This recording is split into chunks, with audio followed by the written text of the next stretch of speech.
होली पर गांव और शहर की बहू की ड्रेस। आइए आइए शीतल बहन, हम तो आप ही का इंतजार कर रहे थे। लगता है हम काफी देर से पहुँचे हैं। शहर से गांव की तरफ आना थोड़ा मुश्किल था और रास्ते भी पथरीले थे, इसलिए थोड़ा समय लग गया। इंतजार करवाने के लिए माफी चाहती हूँ संगीता बहन। सुनीता का परिवार शहर से गांव श्री को देखने के लिए आता है। श्री बेटा, सबके लिए पानी लेकर आओ।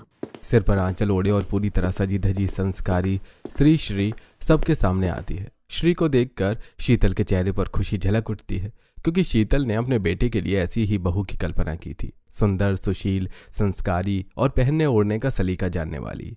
हमें तो आपकी श्री बहुत पसंद आई। मैंने अपने बेटे के लिए हमेशा ऐसे ही सुंदर, सुशील और संस्कारी बहू का सपना देखा था, वरना आजकल की लड़कियां तो फैशन के नाम पर संस्कृति भूल चुकी है। आज मेरी तलाश श्री के रूप में पूरी हो गई। अरे ये तो हमारा सौभाग्य है कि श्री आपके घर की बहू बनेगी। मैं चाहता हूँ कि जल्द से जल्द शादी की तारीख पक्की कर ली जाए। पंडित जी से कहकर किसी शुभ मुहूर्त का पता करवा लेते हैं।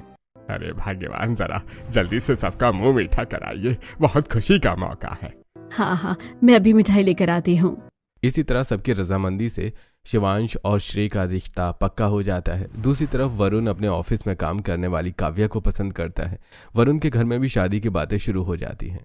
सुना है शिवांश का रिश्ता तय हो गया। मैं तो अब चाहती हूँ कि वरुण की भी जल्दी से जल्द शादी हो जाए, ताकि मैं भी सुकून की सांस ले सकूं। हाँ, अब वरुण की भी शादी हो जानी चाहिए। उषा जी, आपकी नजर में कोई लड़की है या फिर किसी रिश्ते करवाने वाले से बात करिए। मम्मी पापा, मुझे आपसे एक बात करनी है। हाँ बेटा, कहो।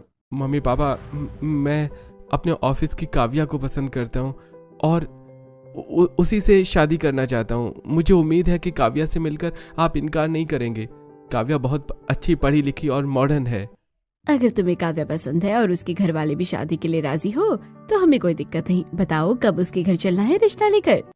ओह मम्मी, थैंक यू, आप बहुत स्वीट हो। मुझे लगा था कि मुझे काव्या से शादी करने के लिए बहुत बड़ी जंग लड़नी पड़ेगी।